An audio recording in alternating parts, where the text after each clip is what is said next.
Sinqerisht, s'di çka kisha bo pa ty këtë stem. Të kam shumë për zemër. Nëse arru kur. Mbrëmja e së martës solli një atmosferë të veçantë kulturore në Tetov. Filmi Pasaporta me regji nga Eduard Grishaj pati premierën e tij para publikut shqiptar në këtë qytet, duke sjellë në ekran një histori të ndjerë mbi identitetin, mërgimin dhe përkatësinë. Kam një variant shumë të mirë dhe të sigurt për ty. Ta gjenë ju në Europën edhe kalën nga Kanadaja në Amerikë. Kom pa në ndër mbram shumë.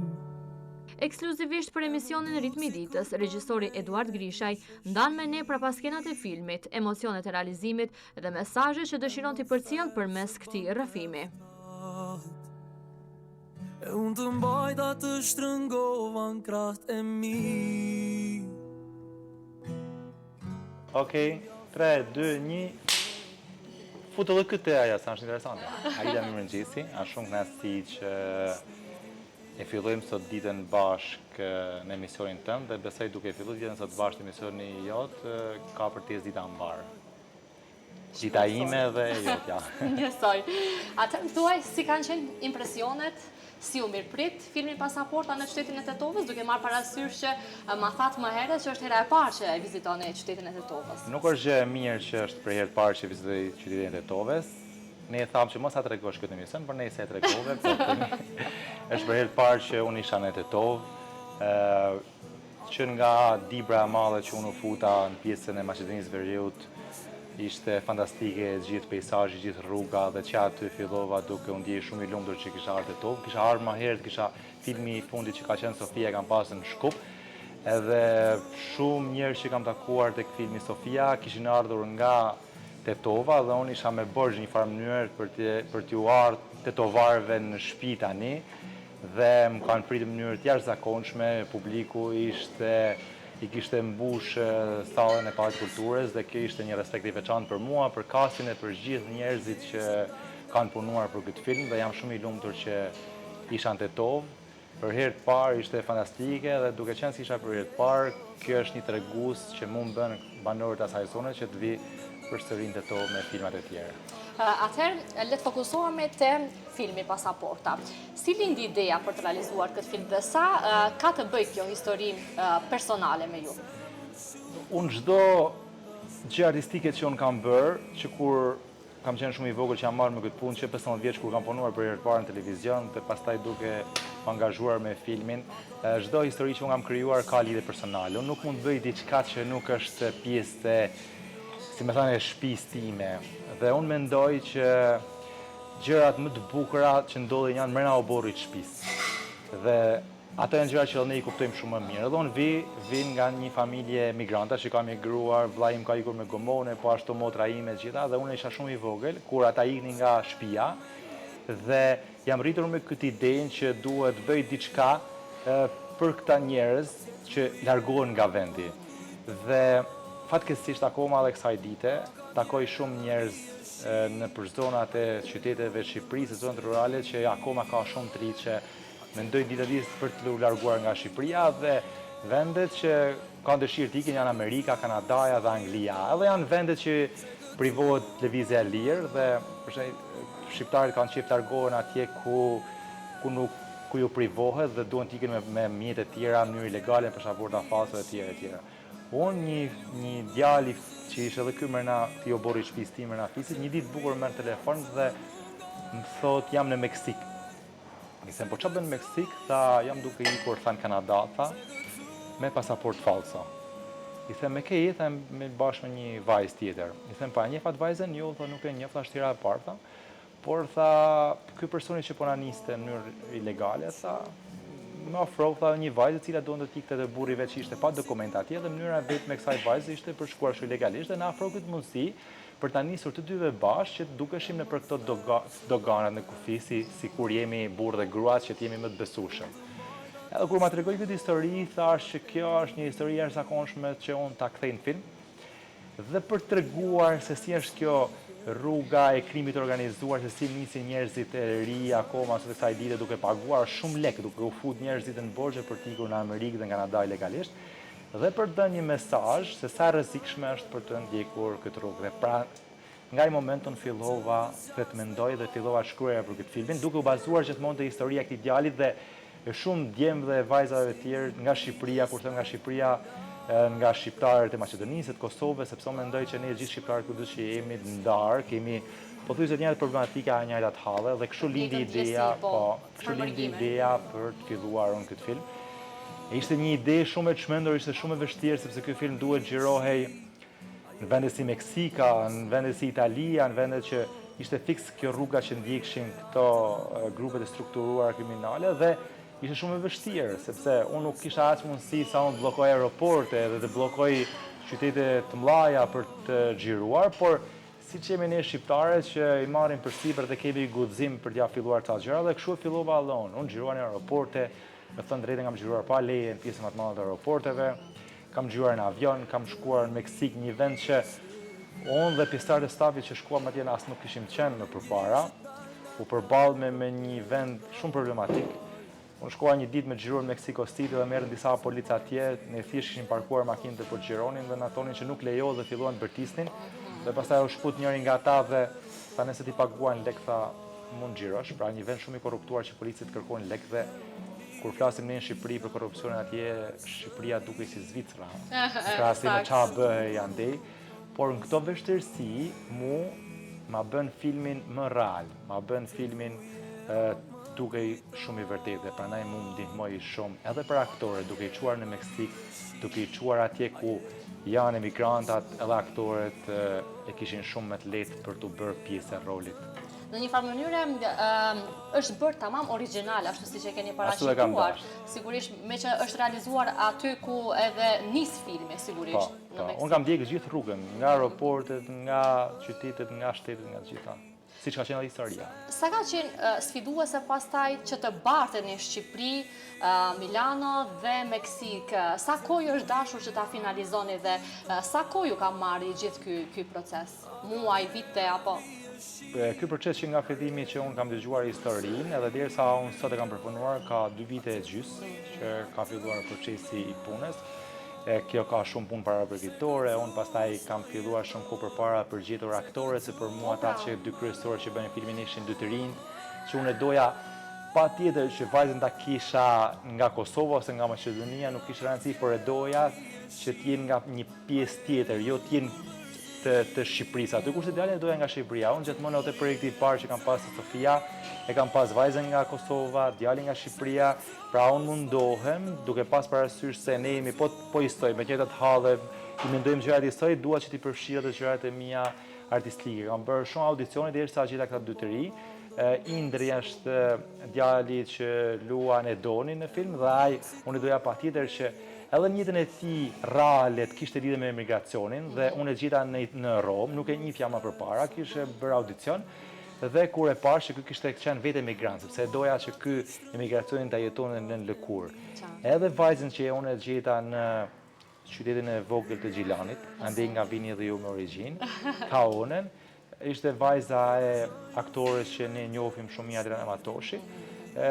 Bëm një audicion dhe vajzë shumë e talentuar dhe ishte një vajzë që nuk kishte dalë asnjëherë për të shkuar dikun jashtë Shqipërisë dhe jashtë Kosovës. Edhe personazhi ashtu e ka mund që nuk ka dalë. Pra, jam munduar që edhe t'i gjej aktorët të kombinojnë shumë edhe me protagonistët e filmit. Pra, jetët të kenë ngjashme që ta bëjnë shumë më të lehtë rolin. Marr parasysh që edhe është filmi i parë shqiptar që është realizuar në Meksik, realisht. Po, asnjëherë më përpara nuk është realizuar një film ose nuk është xhiruar në Amerikën Latina dhe aq larg që kemi shkuar ne.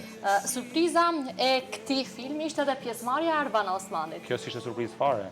Nuk ka qenë? Jo, por neve ishte surprizë. Ja ta them, unë Arbana kam pas te filmi im Sofia. Me një rol shumë më të vogël, tani ka hapësirën shumë më të madhe. Ndoshta ajo e ka bërë që ju është dhënë më shumë hapësirë dhe unë faktikisht me thënë drejtën, tregoj me sinqeritet ty, unë i kam thënë Arbanës, pas filmit Sofia nuk do të marr më në film. Pse? Dola dhe media thash nuk e marr më. Dhe zesha ta marr më. Pastaj unë shkova për të kërkuar nga këto njerëzit e famshëm si Arbana në Shqipëri për të marrë dikant tjetër një gazetar, sepse unë kisha një skenë, do të Arbana të ky filmi nuk është, pra është skena në skenar që një gazetar fton emision protagonistën e filmit në këtë rast. Do në thash po marr dikan tjetër. Shkoj thash dikujt tjetër, një njeriu prapë kështu që merrej me media, me televizion, edhe më tha patjetër, tha ti tha i regjisor që mua më pëlqen shumë, tha unë do vit marr pjesë të filmi juaj, tha patjetër. Vetëm sa unë du lek. I thash jo, për lek, i thash po shkoj prapë te gruaja. Edhe shkova prapë u ktheva te Arbana, i thash dhe gjë do të marr film, i thash lek s'kam me të pagu, i thash se kam shpenzuar në Meksik, por thash do e kemi me clearing bashk. Kështu që e mora dhe jemi akoma në borxhe me Arbanën, kështu që. Por e ka bërë shumë mirë pjesën e vet. Arbana nuk është aktore të filmi, sepse nuk e bën dot aktore, se nuk është aktore. Por ka bërë veten e saj. Rolin që është dashur ta bëj, kuptohet. Ka bërë Arbana Osmani të filmi. Po. Më thuaj sa, a ishe i rept si regjisor me aktorët në skenat emocionale? Nuk e di, ma kupton këtë humorin që bëjnë apo s'ma kupton? Jo, e kuptoj. Ma kupton, okej. Çdo herë, prej më herët e kuptova. Okej, shumë mirë. Sa ishe i rept realisht me gjithë aktorët apo është zhvilluar i gjithë koncepti më spontanisht? I rrept, që unë kam një, do më thënë, unë mendoj që çdo regjisor ka një mënyrë të vetën për të punuar. Unë mendoj që jam i rrept mjaftueshëm derisa unë mendoj që ata i kanë plotësuar gjithë pritshmëritë e mia që unë i kam pasur që pa filluar filmin, se ndryshe nga aktorët e tjerë që bëjnë film, regjizori e ka shumë të qartë që përpara filmin. Pra unë e kam parë filmin para se t'ja filloj ta xhiroj filmin. Ajo është shumë e rëndësishme. Po, unë e dija filmin tim, pra unë e kisha, domethënë kur e kam shkruar skenarin, filmin e kisha mbaruar, domethënë unë e dija vizualisht se çfarë dua. Dhe gjithë ideja është që sa, domethënë gjithë aftësia e regjisorit është që sa ti e percepton edhe tek stafi edhe tek aktorët atë që ti ke në mendjen tënde, domethënë se sa i bën ti aktorët ta shohin filmin siç e ke parë ti. Dhe nëse ata e kanë parë filmin si ty, pra domethënë suksesi është i garantuar. Problemi më i madh te aktorët është kur regjizori nuk është i qartë për veten e vet, por nëse regjizori është i qartë dhe e di se 2+2 bën 4, pastaj është shumë e vështirë që të kesh probleme gjatë filmit. Dhe pjesa më e madhe e aktorëve dhe gjithë stafit e dinin se çfarë unë kërkoj dhe e dinin se ne deri ku duhet të shkojmë dhe çfarë duam të arrijmë me këtë histori. Dhe gjithë filmi, pavarësisht kësaj historisë që unë jam frymëzuar dhe kam dëgjuar të dy të rit, por në film ka copëza historisë që unë i kam hasur vetë personalisht kur kam qenë jashtë në aeroporte. Pra, unë kam shkuar për shembull në aeroport para ca kohëve dhe kam xhiruar, isha duke pritur te geti i avionit dhe ishin dy të rinj shqiptarë që i kishte kap policia, ata duke u larguar legalisht, i kishte kap dhe po i kthej në Shqipëri dhe unë e marr telefonin dhe i xhiroj këta dhe isha me një njerëz them do i xhiroj këta sepse unë do bëj një film për emigracionin. Dhe unë këta do t'i fusë skena dhe këta dy djemë i kam xhiruar dhe unë kur i kam thirrur aktorët për ta luajtur këtë pjesë, unë ju kam treguar të dy çunat që unë i kisha xhiruar në aeroport. Se si duhet të luajnë. Se si duhet luajnë, bra. Dhe çdo gjë që ka filmi, unë nuk kam kriju asnjë gjë, pra nuk është një aftësi e jashtëzakonshme imja që unë kam bërë këtë filmin. Pra unë gjithë gjërat janë rrethime dhe ato që unë kam parë me sytë e mi gjatë gjithë lëvizjeve të mia që kam bërë anë mban botës. Tamam origjinale. Tetova, qyteti 36 i këtij turneu ndërkombëtar. Do ketë edhe në për qytete tjera apo do përmbyllet këtu premiera? Unë nuk e dija, kam lënë një vend pa shkuar dhe personalisht u kam shkuar se kam dashur t'i takoj gjithë njerëzit që kanë parë filmin, sepse për ne që bëjmë argjeja më e jashtëzakonshme është kur t'i takojnë njerëzit pas që kanë parë filmin, për shembull edhe flasin me fjalë të jashtëzakonshme, njerëz që i kanë gjetur veten te filmi, njerëz që kanë gjetur familjarët e tyre tek historia që kanë parë dhe unë kam bërë Shqipërinë, Kosovën, isha në Tetov, kam qenë në gjithë Europën, në gjithë qytetet e Gjermanisë, Zvicrës, së Italisë, deri në Kanada, në Amerikë. Tani kanë ardhur me mira njerëz që kanë bërë shumë rrugë gjatë për të ardhur kinema. Tani është detyra ime që unë filmin t'ja u çoj nëpër shtëpia gjithëve, atyre që nuk kanë pas mundësi, dhe filmi do dalin platformë që njerëzit kenë mundësi nga divani i shtëpisë ta shikojnë filmin. Pra, edhe unë tash kam një farë detyrime që t'ja bëj shumë më të lehtë gjithë njerëzve që më shkruajnë pafund që unë nuk pata mundësi të vi ta shikoj kinema sepse kinema mund të ketë pas 5 orë larg dhe tani unë do ja u çoj filmin në shtëpi dhe tani filmi del në platformë. Ka ndonjë datë të caktuar kur do lansohet në platformë ose? Do 3-4 ditë do bëhet gati, po bëhet gati për dalë në Amerikën fillim dhe për dalë në Europë, kështu që gjithë shqiptarët kudo që janë do ta kenë mundësi ta shikojnë filmin nga shtëpia. Shumë mirë. Eduard planifikon që të jetë pasaporta pjesë ndonjë festivali ndërkombëtar? Tani për momentin që flasim, pasaporta ka shkuar disa agjenci që janë strukturat që merren për festivalet, besoj që do jenë festivale. Kjo është një kjo nuk është vetëm një temë shqiptare, mendoj që tema e emigracionit është një temë universale që do mund të depërtojë të gjithë kombësit, por festivali më i rëndësishëm për mua dhe qëllimi që unë e kam bërë këtë film është qenë që të depërtoj tek bashkombësit e mi, tek shqiptarët, se cilët e njohin aq shumë mirë emigracionin, e jemi të rritur në emigracion, fatkeqësisht mbase nuk e di është më thënë fatmirësisht apo fatkeqësisht, por në shumë vende Maqedonisë, Shqipërisë, Kosovës, në shumë qytete ka më shumë që jetojnë jashtë se sa në vendlindje dhe unë kur kam qenë në shkrimet e para që kam filluar për të shkruar për këtë film e kam bërë për shqiptare. Pastaj se ky film mund të jenë internacionale, mund ta shikojnë edhe shteta si tjerë që kanë ardhur pafund, edhe meksikan kam pas në kinema nga të gjitha kombet që kanë parë filmin, por qëllimi im ka qenë për ta parë shqiptarët dhe aja është si me thënë Oscari im, pra do të thënë gjëja që mua më ka gëzuar më shumë. Sigurisht që edhe ne mburremi si kom se si do të na përfaqësoni, sigurisht ndërkombëtarisht, dhe si na keni përfaqësuar deri më tani. Thuaj Eduard për fund, projektet e ardhshme ishe në dokumentar, film apo televizion?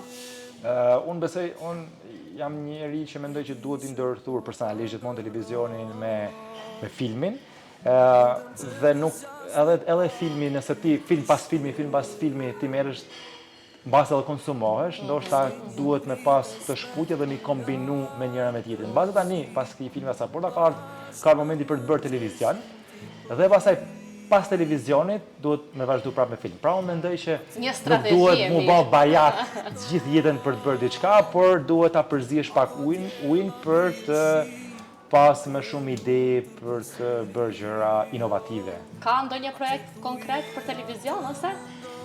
Po, mendoj që tani pas një pauze që ne bëm nga Big Brotheri, fillu me filmin, tani i ka ardhur koha për të bërë televizion. Kur do shpaloset?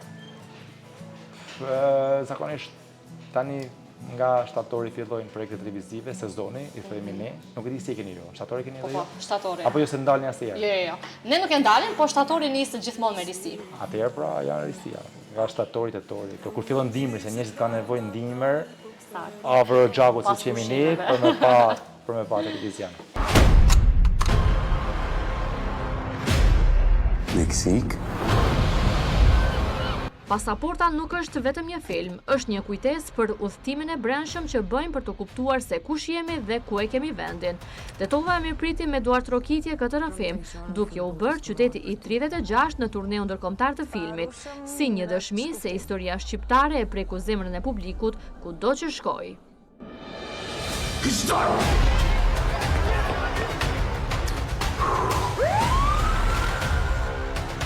Hola, soy el policía Gustavo, del control número 12. To Mexico City, LH498.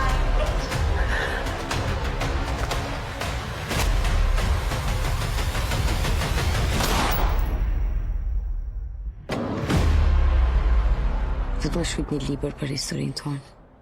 Prit se nuk e dim fundin. Unë e di pak a shumë.